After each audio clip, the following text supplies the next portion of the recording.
I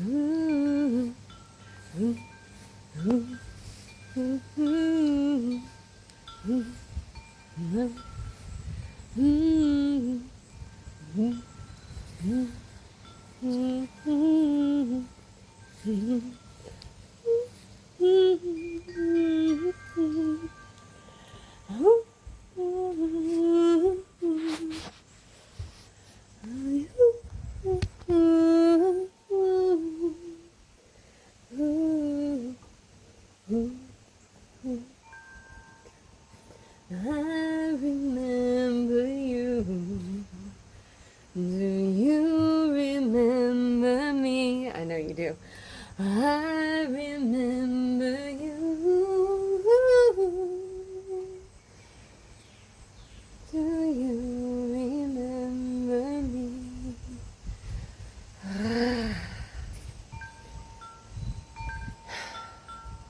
It's wild that this is what is coming through right now.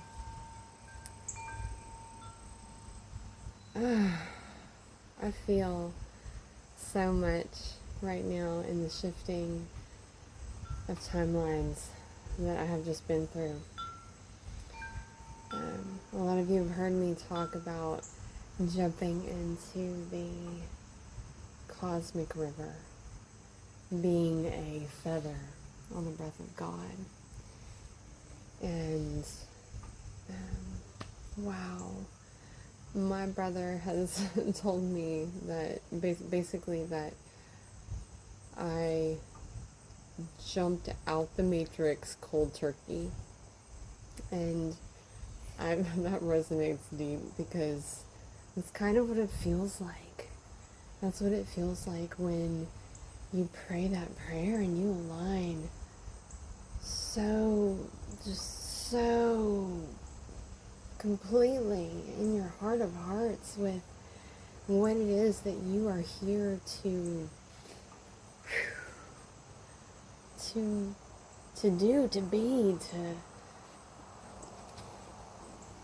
what it is that your mission is here on planet Earth.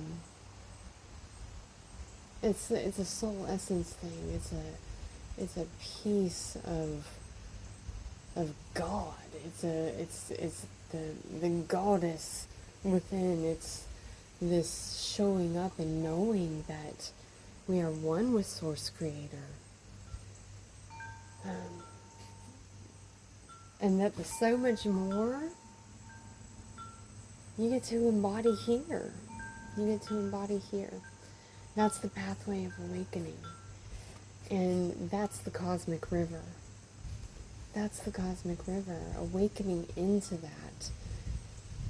Knowing that there's so much more. And just like seeing where it takes you. That's one of the beauties of the cosmic river and the you of it all.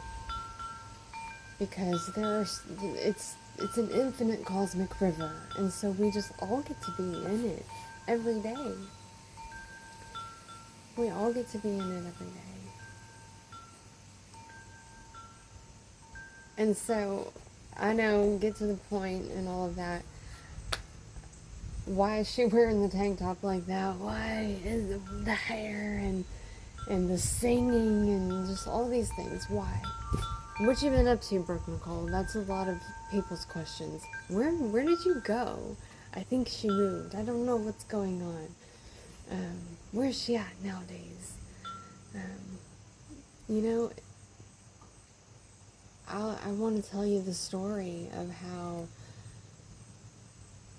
the universe, God, Source Creator, scooped me up out of the depths and said, go wash yourself clean, baby. Detox. Be with nature.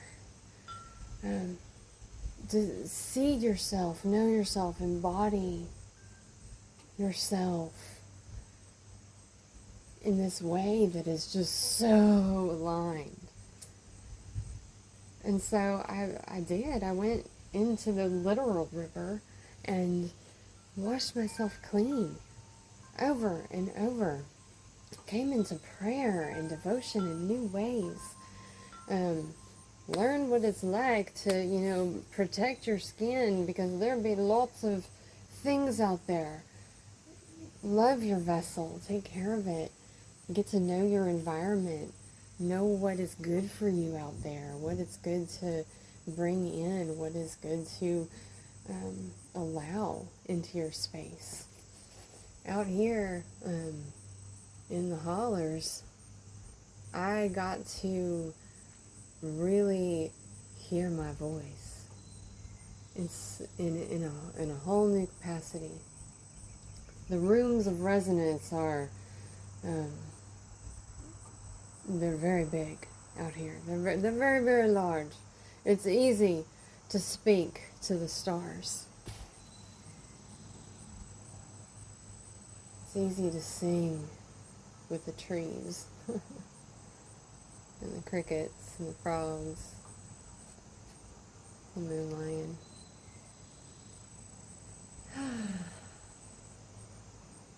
There's new music that has come about. Part of my pathway in coming out here to journey through some of the densest, darkest parts of me.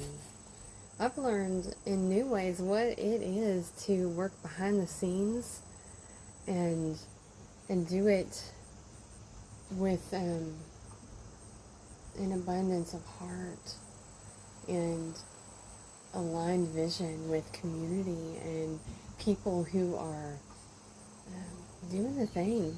They're here for the people. They are Team Light.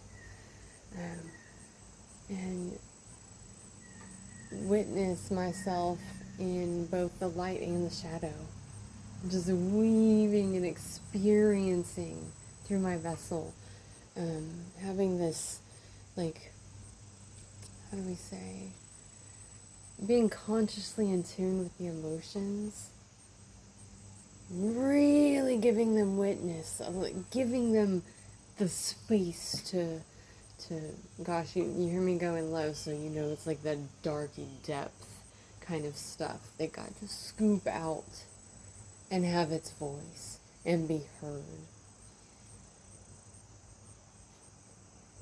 The tiniest of things, and I don't mean teeny tiny little things, I mean the things that have been guarded so fiercely. You see this position my body's going into? This is body wisdom.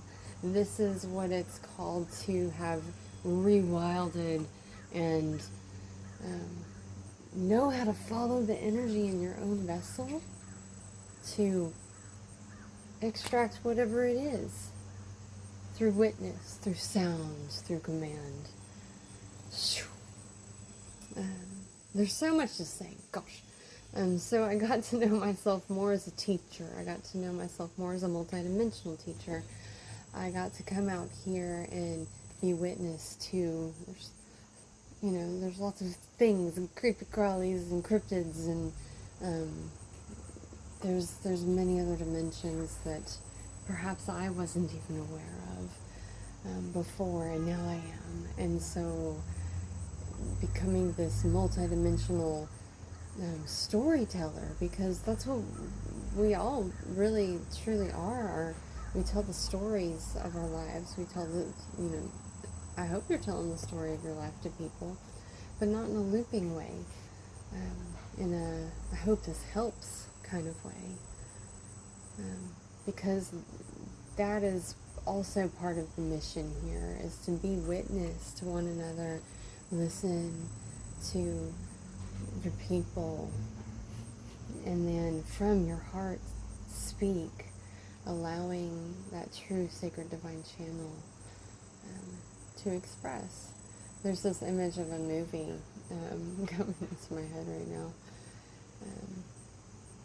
and it's like it's more of like a fourth dimensional kind of awareness that gives me a key or a code. Like, that's what was happening in that moment. The intelligence was coming through. It's a movie about a free guy who got to wake up to the truth, essentially. It's fun, and also the kind and things. Okay, I feel to wrap up because I know I'm talking in some big depth about something that requires a lot more of my attention and focus, which is the book that is coming out so soon, y'all. And so soon is, I don't have a date for it yet. I have been writing it since before I knew I was in my awakening. That is wild. But it's not like I've been sitting there typing for, how many years would that be? That would be almost a decade that I've been sitting, that I've been writing this book.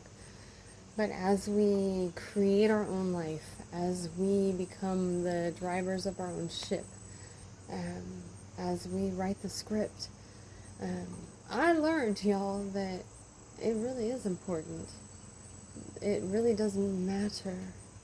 It really does come into the material world, the stuff that we continue to speak out in belief, speak out through prayer in our heart. And I'm not talking about the please, please, please, and Jesus, make it warm, even though that is very much a sincere prayer that I have prayed over these last winters. That I love you, Jesus. Thank you for making it warm. Gosh. It is almost the Lion's Gate. I want to talk more about the books. I am going to tell you about the story. It's, like I said, it's not like I've been like sitting typing. It's more like I've been experiencing and writing my life into the Akashic, into the book of Brooke, out there for the universe, for God's source to know and to read about. And so I am excited to be taking next steps. Where did you go, Brooke Nicole? Well, for a little while I've been out here in the hollers of the WV, and I love it here. I've been out in the Appalachia for the last 4 summers, and this summer I got to live here. I got to experience myself in a whole new way. A whole new way. Thank you very much. It's been beautiful. I will update you all very soon on where I'll be going next. It's really, really good. It's a whole new chapter. It's a whole new chapter. Much more to say. A lot of music to make. It's time for the funky to start coming back out. So, okay, I hope this video makes sense. And I love you. I love Brooke Nicole too. She's pretty great. It's been fun being me, and I am excited for more of that. So, peace and life. Thank you very much.